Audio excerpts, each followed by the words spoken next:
Good morning students. This is second video of chapter 6, that is MS Excel working with worksheet. So you will go through the page number 73.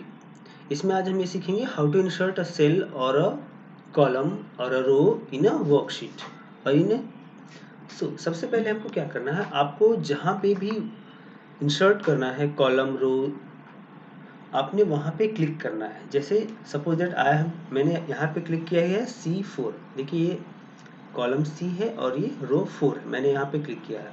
देखिए कहीं पे भी आप click कर सकते हैं। जहाँ पे आप क्लिक करेंगे उसके बाद इंसर्ट का ऑप्शन आएगा आपको, किसमें, होम में जाना है, सेल्स के ग्रुप में। यहाँ पे देखिए आपको इंसर्ट का ऑप्शन आ रहा है।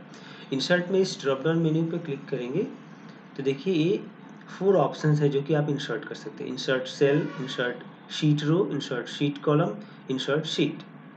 तो इंसर्ट सेल में क्या है, हम एक सेल इंसर्ट कर सकते हैं, एक मात्र सेल, ठीक है।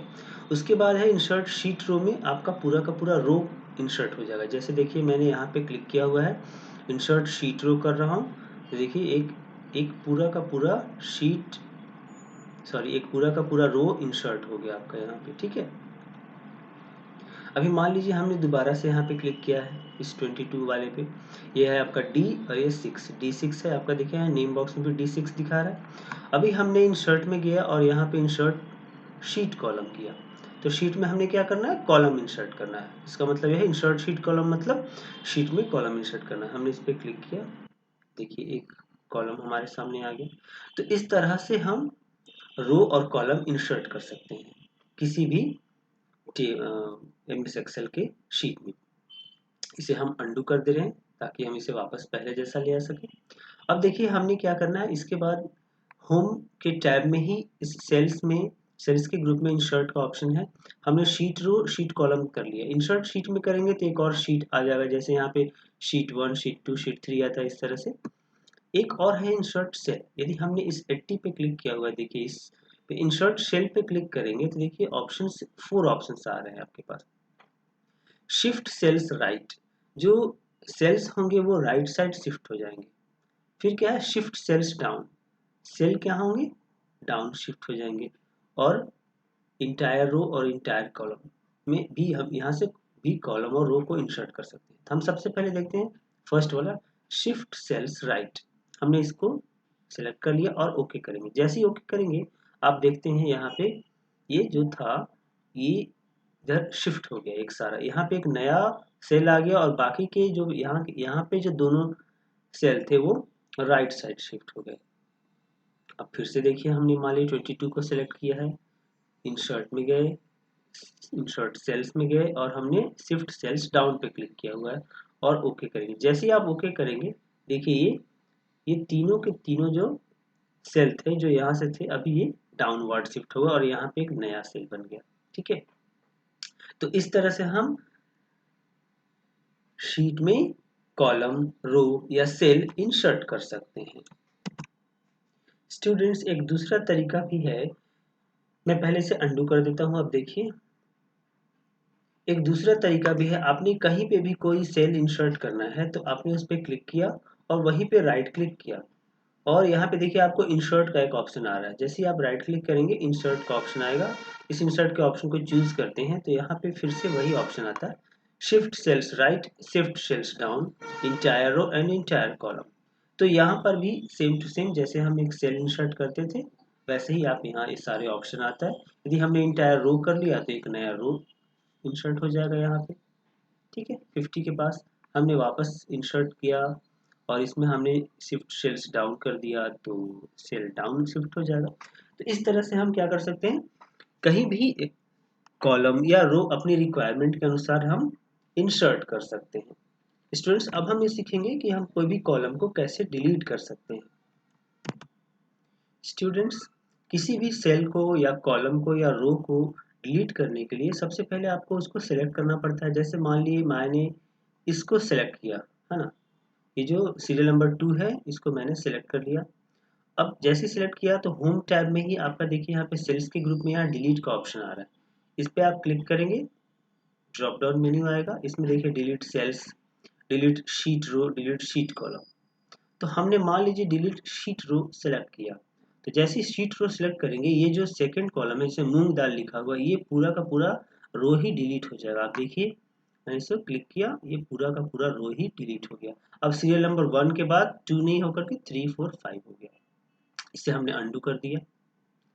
अब मान लीजिए जैसे हमने यूनिट प्राइस या क्वांटिटी है, तो हमने क्वांटिटी का ऑप्शन को सिलेक्ट किया। अभी हमने डिलीट में गया, इसके बाद डिलीट शीट कॉलम पे क्लिक किया। जैसे शीट कॉलम पे करेंगे तो ये पूरा का पूरा जो क्वांटिटी का कॉलम है, ये कॉलम ही डिलीट हो जाएगा। ठीक है, तो देखिए मैंने शीट कॉलम पे सिलेक्ट किया। देखिए आपका यहाँ पे क्या है, serial number, item name, unit price और कॉलम क्वांटिटी का डिलीट हो गया, यूनिट प्राइस आ गया और टोटल हमारा अब नहीं दिखा रहा है। ये एक्चुअली हैज REF और साइन ऑफ एक्सक्लेमेशन इसलिए आया है क्योंकि मैंने फॉर्मूला लगाया हुआ था कि क्वांटिटी और यूनिट प्राइस को मल्टीप्लाई करके टोटल यहाँ पे शो कर रहा था। इसको हम इस चैप्टर में ही आगे पढ़ेंगे कि ये कैसे काम करता है। तो स्टूडेंट्स, इस तरह से आप कॉलम को या रो को डिलीट कर सकते हैं। उस तरह से आपने चाहे तो कोई एक सेल को भी डिलीट कर सकते हैं। जैसे मान लिया हमने जैगरी पे क्लिक किया और इसको डिलीट करना है हमें।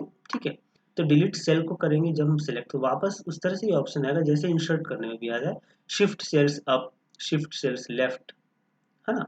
तो हमने मान लिया लेफ्ट पे क्लिक किया और ओके कर दिया, तो देखिए सेल शिफ्ट हो गया लेफ्ट की तरफ। मतलब यहाँ का जो सेल था वो डिलीट हो गया, गायब हो गया, और बाकी यहाँ से सारे सेल लेफ्ट की तरफ शिफ्ट हो गए। इस तरह से आप देख सकते हैं कि डिलीट करने का भी ऑप्शन बहुत सारा तरह का है।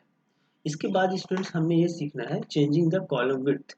कॉलम विड्थ को कैसे सिलेक्ट कर सकते हैं, यानी कि कॉलम जो है, ये कॉलम है, इसकी विड्थ को कैसे चेंज कर सकते हैं, और जो रो है, रो हाइट को भी हम कैसे चेंज कर सकते हैं।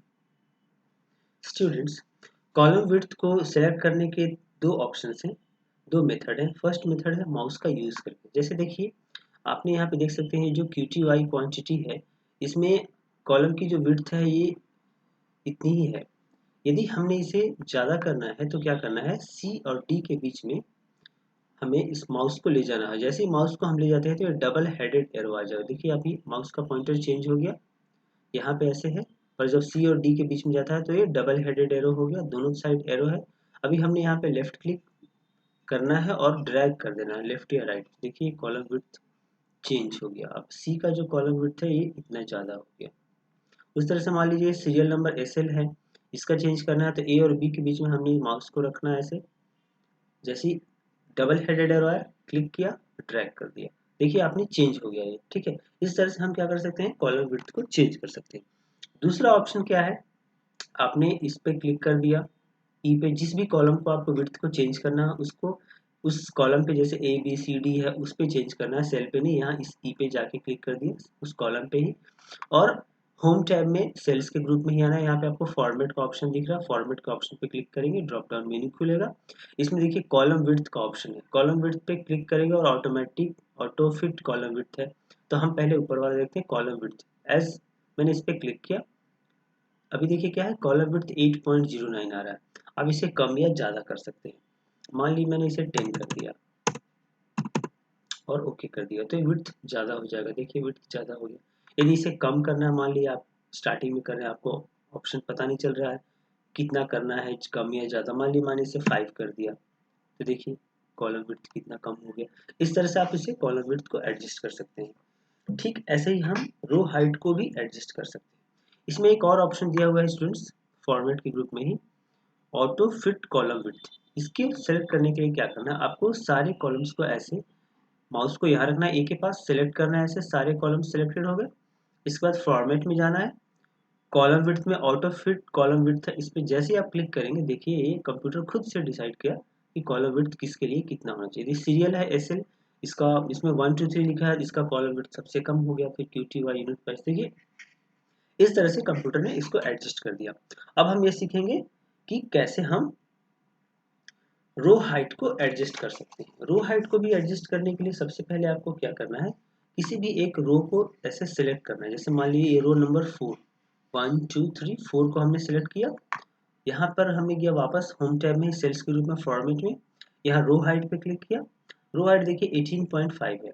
इस पर्टिकुलर रो, जो रो नंबर 4 है, इस पर्टिकुलर रो को हमने क्या करना है, इसका हाइट को चेंज कर रहे हैं। मैंने इसका हाइट को 25 कर दिया रो हाइट और ओके करेंगे। जैसे मैं ओके करूंगा तो इसकी ये जो रो की हाइट है ये बढ़ जाएगी, बाकी दूसरे रो की हाइट सेम टू सेम रहेगी। देखिए आप इस तरह से।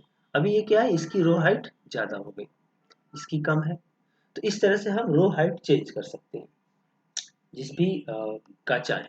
एक दूसरा ऑप्शन ये भी है, जैसे हमने कॉलम विड्थ में यहाँ पे सी और डी के बीच में माउस को रख करके ऐसे चेंज कर दिया था ना, वैसे ही आप यहाँ पर भी रो हाइट को अपनी रिक्वायरमेंट के अनुसार, जैसे मान लीजिए 2 और 3 के बीच में आपने माउस को रखा, 2 और 3 के बीच में जैसे ही डबल हेडेड एरो आया, लेफ्ट क्लिक किया और ड्रैग कर दिया नीचे की तरफ, तो आप देखिए इसका कॉलम हाइट इतना बढ़ा सकते हैं।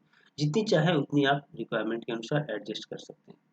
तो इस तरह से स्टूडेंट्स हमने क्या कर सकते हैं, कॉलम विड्थ और रो हाइट को एडजस्ट कर सकते हैं। और हमने क्या सीखा कि हमने इंसर्ट कर सकते हैं शेल को, है ना, कॉलम को, रो को भी इंसर्ट कर सकते हैं। स्टूडेंट्स अभी आप आज के लिए इतना ही। नेक्स्ट क्लास में हम सीखेंगे कुछ सिंपल कैलकुलेशंस जो हम कैसे कर सकते हैं। तो आप बुक जरूर पढ़िएगा। And that's all for today. Thank you.